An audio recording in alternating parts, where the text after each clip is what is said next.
Hello guys! Hello mga ka-followers! Nandito po tayo ngayon sa bagong bukas na Starbucks Coffee dito sa Bohol. Dito po yan sa CPG Avenue, Tagbilaran City. So ano po ba ang Starbucks? Ito ang pinakasikat na coffee shop sa buong mundo. So kilala ito sa masasarap na coffee, cozy ambience ng cafe, at iba't ibang klase ng drinks at pagkain. So, kailan ito itinatag? So guys, konting kaalaman lang, no?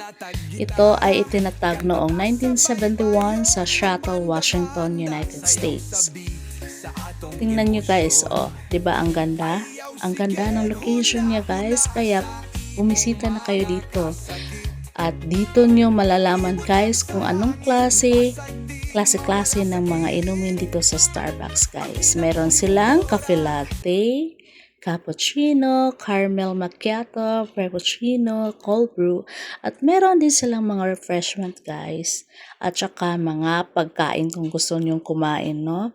So ito ay kilala na may free wifi.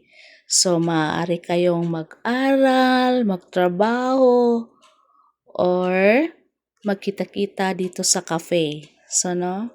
Interesting din guys, yung logo nila kasi ito ay isang sirena. No? At pwede mo ring i-personalize ang order mo. Halimbawa, less sugar, soy milk, oat milk, etc.